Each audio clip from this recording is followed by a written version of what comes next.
श्रीरुद्रप्रश्नः। ॐ नमो भगवते रुद्राय। ॐ नमस्ते रुद्रमन्यवभूतोतयिषवे नमः। नमस्ते अस्तु धन्वने बाहुभ्यामुतते नमः। यातयिषु शिवतमा शिवं बभूवते धनुः। शिवाशरव्याया तवतया नो रुद्रं मृडय। या ते रुद्रशिवा तनूरघोरा पापकाशिनी। तया नस्तनुवा शन्तमया गिरिशन्ताभिचाकशेः। यामिषुं गिरिशं तघस्ते बिभर्षस्तवे। ततां कुरु माहि गंसे पुरुषं जगत्। शिवेन वचसा त्वा गिरिशाच्छावदामसि। यथा नः सर्वमिज्जगदयक्ष्मगुं सुमना असत्। अध्यवोचदधिवक्ता प्रथमो दैव्योऽभिषक्। अहेगुश्च सर्वान् जम्भयन् सर्वाश्च यातु धान्यः। असौ यस्ताम्रो अरुण उत बभ्रु सुमङ्गलः। ये चेमागुं रुद्रा अभितो दिक्षु श्रिताः सहस्रशो वैशागुं हेडईमहे। असौ यो वसर्पति नीलग्रीवो विलोहितः। उतैनं गोपा अदृशन् न दृशन्नुदहार्यः। उतैनं विश्वाभूतानि स दृष्टो मृडयाति नघ। नमो अस्तु नीलग्रीवाय मीढुषे। अथो ये अस्य सत्त्वानोऽहं तेभ्यो करन्नमः। प्रमुञ्च धन्वनस्त्वमुभयो रार्त्नियोर्ज्यां। याश्च ते हस्तयिषव पराता भगवो वपा। अवतत्य धनुस्त्वगुं सहस्राक्षशते शुधे। निशीर्य शल्यानां मुखा शिवो न सुमना भवा। विज्यं धनुकपर्दिनो विशल्यो बाणवागम् उत। अनेशन्नस्येषव आभुरस्य निषङ्गतिः। या ते हेतिर्मीढुष्टम हस्ते बभूवते धनुः। तयास्मान् विश्वतस्त्वमयक्ष्मया परिभुज। नमस्ते अस्त्वायुधाय नातताय।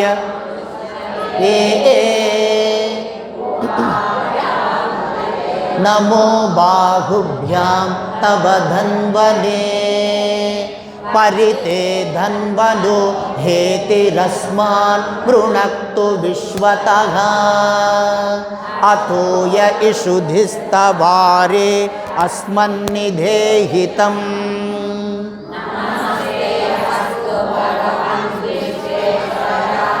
महादेवाय त्र्यम्बकाय त्रिपुरान्तकाय त्रिकाग्निकालाय रुद्राय नीलकण्ठाय मृत्युञ्जयाय सर्वेश्वराय सदा शिवाय श्रीमन्महादेवाय नमः।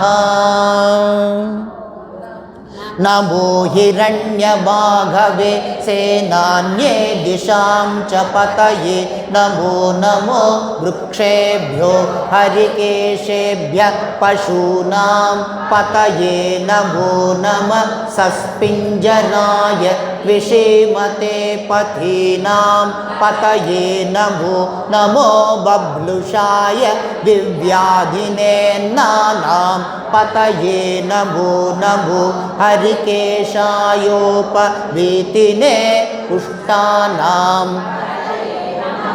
नमो भवस्य हेत्यै जगतां पतये नमो नमो रुद्राय तताविने क्षेत्राणां पतये नमो नमः सूताय हन्त्याय वनानां पतये नमो नमो रोहिताय स्थपतये वृक्षाणां पतये नमो नमो मन्त्रिणे वाणिजाय कक्षाणां पतये नमो नमो भुवन्तये वारिवस्कृतायौषधीनां पतये नमो नमः उच्चैर्घोषाय क्रन्दयते पत्तीनां पतये नमो नमः कृत्स्नवीताय धावते सत्त्वानां पतये नमः नमः सघमानाय निर्व्याधिन आव्याधिनीनां पतये नमो नमः ककुभाय निषङ्गिणे स्तेनानां पतये नमो नमो निषङ्गिण विशुद्धिमते तस्कराणां पतये नमो नमो वञ्चते परिवञ्चते स्थायूनां पतये नमो नमो निचेरवे परिचरायारण्यानां पतये नमो नमः स्त्रुकादिभ्यो जिघागुंसद्भ्यो मुष्णतां पतये नमो नमो सिमद्भ्यो नक्तं चरभ्यः प्रकृन्तानां पतये नमो नमः उष्णीषिणे गिरिचराय कुलुञ्चानां पतये नमो नमः इषुमद्भ्यो धन्वाविभ्यश्च वो आतन्वानेभ्यः प्रतिदधानेभ्यश्च वो नमो नमः आयच्छद्भ्यो विसृजद्भ्यश्च वो नमो नमोऽस्यद्भ्यो विद्यद्भ्यश्च वो नमो नमः आसीनेभ्यः शयानेभ्यश्च वो नमो नमः स्वपद्भ्यो जाग्रद्भ्यश्च वो नमो नमः तिष्ठद्भ्यो धावद्भ्यश्च वो नमो नमः सभाभ्यः सभापतिभ्यश्च वो नमो नमो अश्वेभ्योऽश्वपतिभ्यश्च वो नमः नम आव्याधिनीभ्यो विविध्यन्तेभ्यश्च वो नमो नमः उगणाभ्यस्त्रगं हतेभ्यश्च वो नमो नमो वृत्सेभ्यो वृत्सपतिभ्यश्च वो नमो नमो व्रातेभ्यो नमो नमो गणेभ्यो गणपतिभ्यश्च वो नमो नमो विरूपेभ्यो विश्वरूपेभ्यश्च वो नमो नमो महद्भ्यः क्षुल्लकेभ्यश्च वो नमो नमो रतिभ्यो रथेभ्यश्च वो नमो नमो रथेभ्यो रथपतिभ्यश्च वो नमो नमः सेनाभ्य सेनानिभ्यश्च वो नमो नमः क्षत्रुभ्यः संग्रहीतृभ्यश्च वो नमो नमः तक्षभ्यो रथकारेभ्यश्च वो नमो नमः कुलालेभ्यः कर्मारेभ्यश्च वो नमो नमः कुञ्जिष्ठेभ्यो निषादेभ्यश्च भो नमो नमः इषुकृद्भ्यो धन्वकृद्भ्यश्च भो नमो नमो मृगयुभ्यः श्वनिभ्यश्च भो नमो नमः श्वभ्यः श्वपतिभ्यश्च भो नमः नमो भवाय च रुद्राय च नमः शर्वाय च पशुपतये च नमो नीलग्रीवाय च शितिकण्ठाय च नमः कपर्दिने च युक्तकेशाय च नमः सहस्राक्षाय च शतधन्वने च नमो गिरिशाय च क्षितिविष्टाय च नमो वीडुष्टमाय चेषुमते च नमो ह्रस्वाय च वामनाय च नमो बृहते च वर्षीयसे च नमो वृद्धाय च समृद्ध्वने च नमो अग्र्याय च प्रथमाय च नमः आशवे चाजिराय च नमः शीघ्रियाय च शीभ्याय च नमः ऊर्म्याय च वस्वन्याय च नमः स्रोतस्याय च द्वीप्याय च नमो ज्येष्ठाय च कनिष्ठाय च नमः पूर्वजाय चापरजाय च नमो मध्यमाय चापगल्भाय च नमो जघन्याय च बुध्नियाय च नमः सोभ्याय च प्रतिसर्याय च नमो याम्याय च क्षेम्याय च नमः उर्वर्याय च खल्याय च नमः श्लोक्याय च वसान्याय च नमो वन्याय च कक्ष्याय च नमः श्रवाय च प्रतिश्रवाय च नमः आशुषेणाय शूराय चावभिन्दते च नमो वर्मिणे च वरूथिने च नमो विल्मिने च कवचिने च नमः श्रुताय च श्रुतसेनाय च नमो दुन्दुभ्याय च घनन्याय च नमो धृष्णवे च प्रमृषाय च नमो दूताय च प्रहिताय च नमो निषङ्गिणे चेषुधिमते च नमः तीक्ष्णे शवे चायुधिने च नमः स्वायुधाय च सुधन्वने च नमः कृत्याय च पथ्याय च नमः काट्याय च नीप्याय च नमः सूद्याय च सरस्याय च नमो नाद्याय च वैशन्ताय च नमः कूप्याय च वट्याय च नमो वर्ष्याय च वर्ष्याय च नमो मेघ्याय च विद्युत्याय च नमः ईद्रियाय च तप्याय च नमो वात्याय च रेश्मियाय च नमो वास्तव्याय च वास्तुपाय च नमः सोमाय च रुद्राय च नमस्ताम्राय चारुणाय च नमः शङ्गाय च पशुपतये च नमः उग्राय च भीमाय च नमो अग्रे वधाय च दूरे वधाय च नमो हन्त्रे च हनीयसे च नमो वृक्षेभ्यो हरिकेशेभ्यो नमस्ताराय नमः शम्भवे च मयो भवे च नमः शङ्कराय च मयस्कराय च नमः शिवाय च शिवतराय च नमः तीर्थ्याय च कूल्याय च नमः पार्याय च वार्याय च नमः प्रतरणाय चोत्तरणाय च नमः आतार्याय च लाद्याय च नमः षष्ठ्याय च फेन्याय च नमः सिकत्याय च प्रवाह्याय च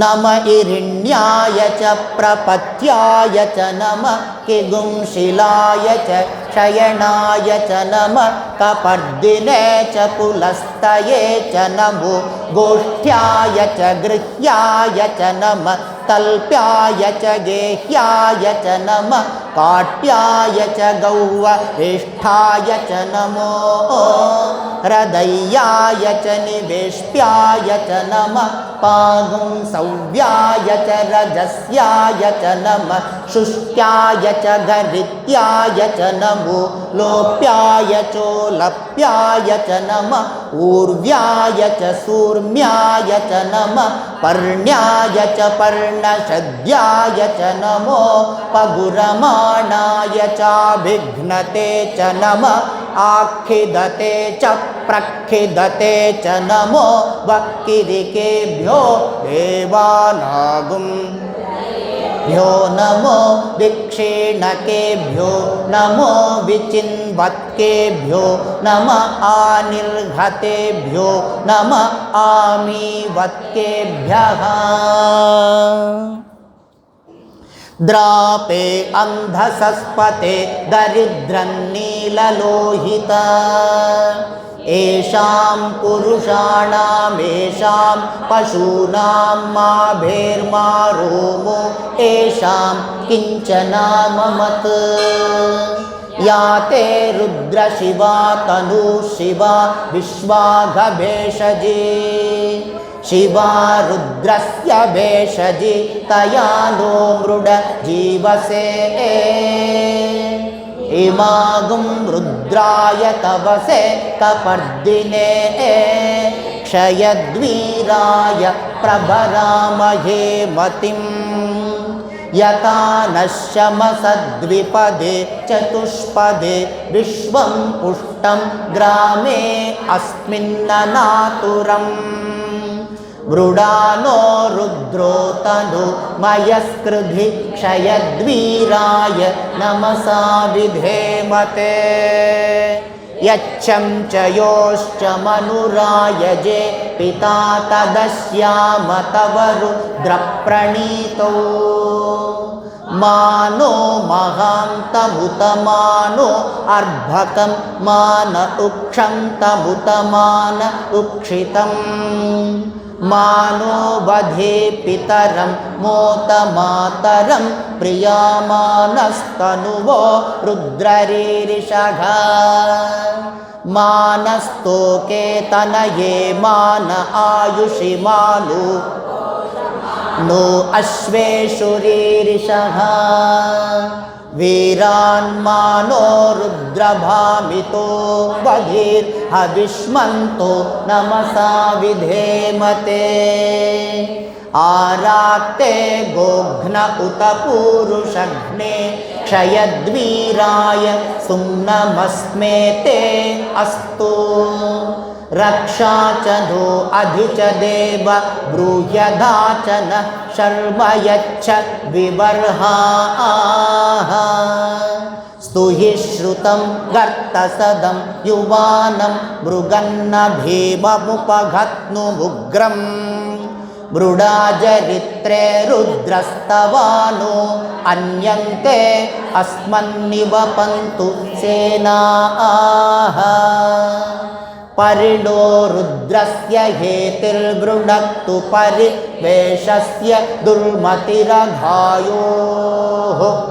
अवस्थिरा मघवद्भ्यस्तनुष्व मीढ्वस्तोकाय तनयाय मृडय मीडुष्टमशिवतम शिवो न सुमना भव परमे वृक्ष आयुधं निधाय कृत्तिं वसान आचर पिनाकं बिभ्रदागहि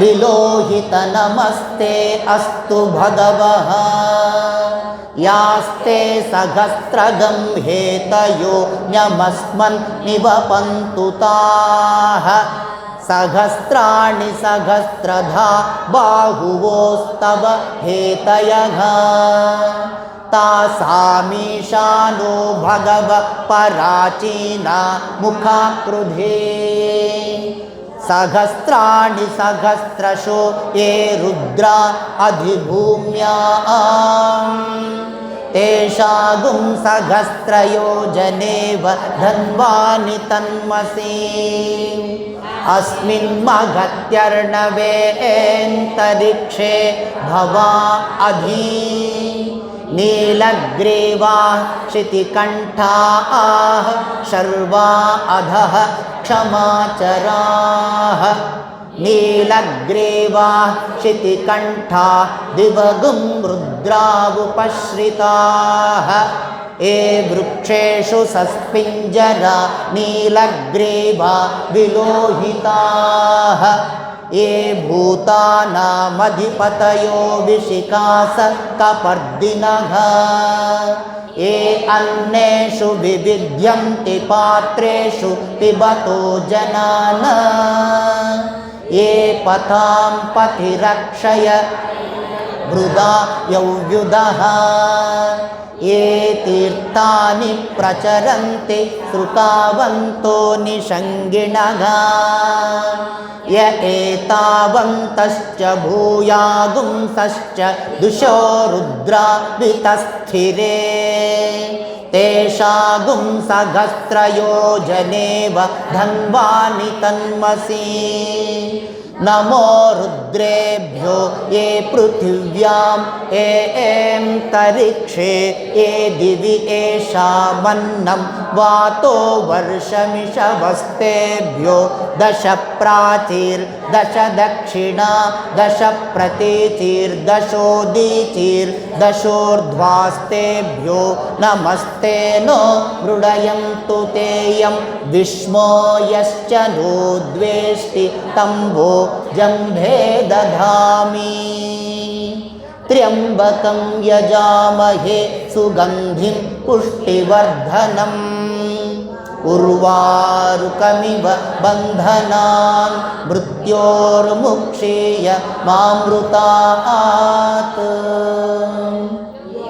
यो रुद्रो अग्नो यो अप्सु यवोषधीषु यो रुद्रो विश्वा भुवना विवेश तस्मै रुद्राय नमो अस्तु तमुष्टु हि यस्विषु सुधन्वा यो विश्वस्य क्षयति भेषजस्य यक्ष्वामहे सौमनसाय रुद्रं नमोभिर्देवमसुरं दुवस्य अयं मे हस्तो भगवान् अयं मे भगवत्तरः अयं मे विश्वभेषजोऽयं शिवाभिमर्शनः एते सहस्रमयुतं पाशा मृत्यो मर्त्याय हन्तवे तान् यज्ञस्य